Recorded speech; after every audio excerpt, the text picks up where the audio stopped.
शुरू करते हैं। क्या है आज लैब में? ये hydrometer,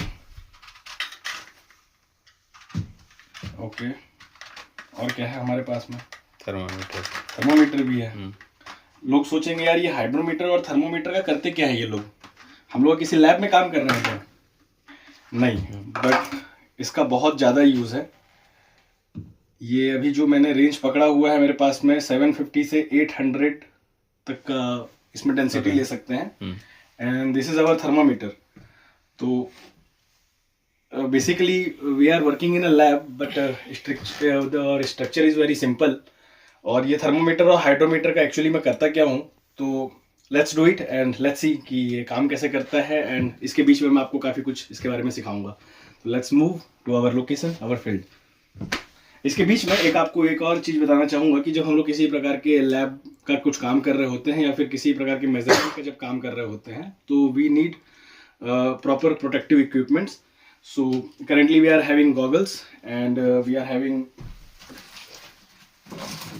gloves as well, because this are nitrile gloves. And इसकी प्रॉपर्टी होती है कि ये किसी प्रकार के केमिकल जो मैटर्स हैं उनके साथ में रिएक्ट नहीं करेगा। Ultimately it will keep you safe from any foreign materials और फ्रॉम फॉरेन केमिकल्स। तो सबसे पहले तो हम लोग अपने पीपीज पहन लेंगे। स्टार्ट है। सबसे पहले आप लोगों को ये जानना बहुत ज़रूरी है कि एक्चुअल में हम लोग इसका यूज़ क्यों करते हैं, thermometers and hydrometers, why we require this kind of things. Most importantly हम लोग एविएशन सेक्टर में है अभी फ़िलहाल पे, जहाँ पर बहुत ही छोटे छोटे पैरामीटर्स का हम लोगों को ध्यान रखना होता है। जो फ्यूल हम लोग एयरक्राफ्ट्स को देते हैं, it is called aviation turbine fuel, जिसको शॉर्ट में ATF कहा जाता है। और उस ATF के सर्टेन पैरामीटर्स होते हैं, जैसे कि उसका एक फंडामेंटल प्रॉपर्टी है कि ATF जो होता है, जब ज़्यादा टेम्परेचर होगा तो in that case it will expand, and while the temperature drops it contracts. तो हम लोग सिंपल सी भाषा में कहते हैं कि अगर टेम्परेचर बढ़ेगा तो ATF जो है उसके साथ में प्रोपोर्शनली बढ़ती जाएगी, और साथ ही साथ जब टेम्परेचर घटेगा तो जो ATF है वो भी श्रिंक होता जाएगा। तो जो हाइड्रोमीटर है हमारा, ये हाइड्रोमीटर हमको डेंसिटी नाप करके देता है कि एक्चुअल में रियल टाइम हमारा जो प्रोडक्ट है उसकी डेंसिटी क्या है। और ये जो थर्मोमीटर है ये हम लोगों को रियल टाइम हम लोग को ये बताता है कि ATF का टेम्परेचर क्या है। सी, लोकेशन टू लोकेशन डेंसिटी और टेम्परेचर्स डिपेंड करता है उनके आसपास के वेदर पे, आसपास के एटमॉस्फेयर पे। तो इसका बहुत ज़्यादा प्रभाव पड़ता है कि ATF जो है जैसा अंबिकापुर में है वैसा ही जम्मू कश्मीर में भी हो या फिर चेन्नई में भी हो, ऐसा ज़रूरी नहीं है। तो it will depend on where the real product is.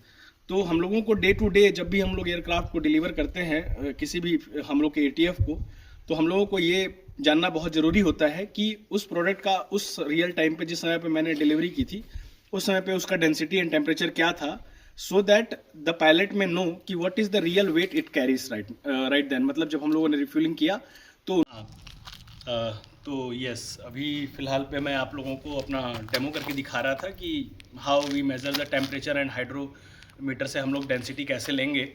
So we have prepared one sample, this is called hydrometer jar, and we have taken 1 litre a sample of ATF for checking कि अभी जो लगभग 12-1 बज रहे हैं उस समय पे हमारा प्रोडक्ट का डेंसिटी कितना है और टेम्परेचर कितना है। सी, डेंसिटी इज़ वेरी मतलब मुझे कहना चाहिए कि ये बहुत ज़्यादा इंपॉर्टेंट होता है। Only a third number digit is also matters in this thing. तो हाइड्रोमीटर्स से जो हम लोगों को रीडिंग मिलती है it is very important for the aircraft to run. तो सबसे पहले अभी आपको मैं दिखाता हूँ, मैं अभी ये हाइड्रोमीटर ले रहा हूँ। मेरे पास में अभी फ़िलहाल पे ये भी हाइड्रोमीटर है जिसका रेंज अगर आप देख सकते हैं 750 से लेकर के 800 तक का है। इसका SI यूनिट होता है किलोग्राम पर मीटर क्यूब। और अभी फ़िलहाल पे ये जो 0.50 के अगेन फिर उसमें लास्ट थर्ड डेसिमल डिजिट तक हम लोगों के पास में जो नंबर्स हैं, तो मैं काफ़ी लंबा डिस्क्रिप्शन अभी फ़िलहाल पे नहीं दूंगा, बट आई विल चेक।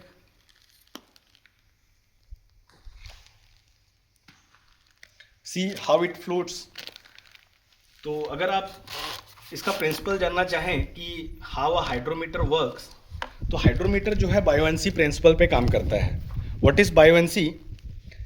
कि जो स्टैटिक फोर्सेस हैं पानी के या फिर किसी भी लिक्विड के, it resists when a material like this, जिसका हम लोगों ने नीचे तरफ से जो बॉटम है उसको हम लोगों ने कॉक्सील करके रखा हुआ है, और ये एक परख नली है, इट इज़ अ ट्यूब जो कि अंदर से पैक है, तो it has no other option but to float because it wants to maintain its centre of gravity. तो एक बार जब ये लिक्विड के अंदर जाता है, इसका एक लिमिट होता है कि ये इतने रेंज तक ही, मतलब हर एक हाइड्रोमीटर का एक अलग अलग रेंज होता है। जैसे अगर हम लोग पानी की बात करें तो पानी का जो हाइड्रो डेंसिटी होती है वो 1 मानी जाती है। हम लोगों के पास में वेरियस काइंड्स ऑफ हाइड्रोमीटर्स रेंजेस होते हैं। पेट्रोल का डेंसिटी जो होता है 650 टू 600 700 तक भी जाता है। हम लोगों का जो ATF है वो अभी फिलहाल पे हम लोगों के पास में 750 से 800 तक का लिमिट रखा हुआ है। तो रियल टाइम अगर मैं चेक करता हूँ तो मेरे को ये स्पेसिफिक हाइड्रोमीटर्स लेना पड़ेगा so that I can measure the density accurately. अभी फिलहाल पे अगर आप पास से आके देखना चाहें, थोड़ा सा पास से दिखा दीजिए इसको।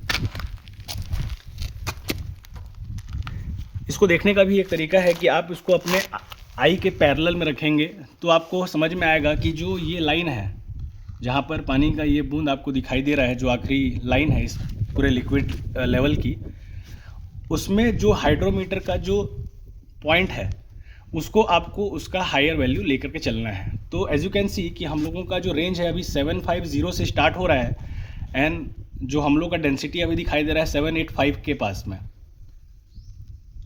7 देन ये 8 5, तो we have digit of 785 as our density. और इसी के साथ साथ while the hydrometer floats we can take the temperature as well. तो ये भी फिलहाल में मेरे पास थर्मोमीटर है जिसमें कि ये मर्क्यूरी लगी हुई है साथ में। अब मैं आपको ये मर्क्यूरी की एक खास बात बता दूं कि why we have used mercury. There are other liquids also, मेरे पास कुछ अदर लिक्विड्स के भी केमिकल रिएक्शंस हैं, I can tell you, but mercury जो होता है इट इज़ हाईली एक्यूरेट, और ये जो है एक डेजिग्नेटेड रूप से बढ़ेगा जब भी हीट जो है, हीट या फिर कोल्ड, जैसे जैसे टेम्परेचर राइज होते जाएगा, इट हैज़ सर्टेन प्रॉपर्टी कि हीट के साथ में ये जितना ज़्यादा टेम्परेचर पाते जाएगा उसके अनुसार ये जो पारा है वो चढ़ता जाता है। तो mercury expands well gets a temperature. तो अभी फिलहाल पे अगर आप देखना चाहेंगे तो मेरे सराउंडिंग का जो टेम्परेचर है it is around 31 32 33 approximately 33.5 degree Celsius is my atmospheric temperature right now. तो जैसे ही इसको मैं लिक्विड के अंदर डालता हूँ, अब आप देख सकते हैं कि इसको मतलब लिक्विड का टेम्परेचर क्या है। तो वाइल आई डिप, इसमें एक सर्टेन रेंज होता है कि मेरे को कितना रेंज तक इसको डुबाने का है so that I can know the real temperature. तो इसमें लिखा हुआ है ये चीज़, अगर आप देखेंगे हर एक जो इंस्ट्रूमेंट होता है उसमें लिखा रहता है it is 76 mm right here. तो we can put up to 7.6 centimetre so that we can know कि what is the real temperature. तो अगर ये देखें, ये अगर पूरा स्केल अगर मैं 15 सेंटीमीटर का मान लेता हूँ या 30 सेंटीमीटर का मान लेता हूँ, तो I can put up to like this. तो मैंने इतना डिप करना है and I can see the temperature. जब मैंने आपको शुरुआत में दिखाया था तो उस समय पे टेम्परेचर जो था 33.5 था। Because our liquid is very cool right now the temperature has been dropped. अगर आप इसे अभी ध्यान से देखें 25, 26, 27 एंड 28, तो the liquid temperature is right now 28 degree Celsius. तो this is how we measure temperature and density. और इसका यूज़ क्या होता है अगर आपको मैं रियल टाइम पे बताऊं, तो कोई भी एयरक्राफ्ट जब एक जगह से दूसरे जगह की ओर जाती है तो उनके वातावरण में काफ़ी फ़र्क होता है। मतलब अगर अंबिकापुर अभी बहुत कोल्डर प्लेस है तो काफ़ी ठंड है यहाँ पे, हम लोग मॉर्निंग में 15 degree Celsius, 16 degree Celsius, 17 degree Celsius तक ऑब्जर्व करते हैं। But at the same time जो हॉटेस्ट प्लेसेस हैं लाइक चेन्नई, विशाखापट्टनम, उनके पास में टेम्परेचर्स का बहुत अलग अलग वेरिएशंस देखने को मिलता है। तो बेस्ड ऑन दिस टेम्परेचर्स और ATF का जो प्रॉपर्टी, जैसे मैंने बताया था कि जैसे जैसे वो प्रोडक्ट गर्म होती जाएगी वो एक्सपेंड करता जाएगा, और जैसे जैसे टेम्परेचर गिरते जाएगा प्रोडक्ट भी गिरते जाएगा। तो उसके बेसिस पे उसके डेंसिटी के कारण, उसके टेम्परेचर के कारण उसकी डेंसिटीज़ में काफ़ी फ़र्क होता है, जिसके कारण उसके वेट में भी काफ़ी रिजल्टेटिवली फ़र्क पड़ेगा। एज यू नो कि जो डेंसिटी है मतलब जो घनत्व है आपका, वो द्रव्यमान पे और आयतन पे बहुत डिपेंड करता है। द्रव्यमान और आयतन मतलब मास अपॉन वॉल्यूम। अगर द्रव्यमान अगर आपको निकालना है, मास निकालना है, तो आपको वॉल्यूम भी पता होना चाहिए और घनत्व ही पता होना चाहिए। मास का रोल कहाँ पर है, अर्थात जो द्रव्यमान है उसका मतलब वेट का रोल कहाँ पर है, तो आपको ये पता होना चाहिए कि जो एयरक्राफ्ट होता है वो लोड होता है उसके वेट के साथ में। अगर ज़्यादा वेट का अगर आप उसके अंदर सामान भर देंगे तो एयरक्राफ्ट उड़ ही नहीं पाएगी।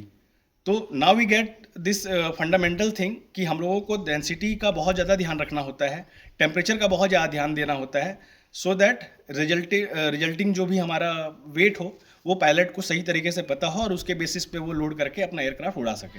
That's it from my and, thank you so much.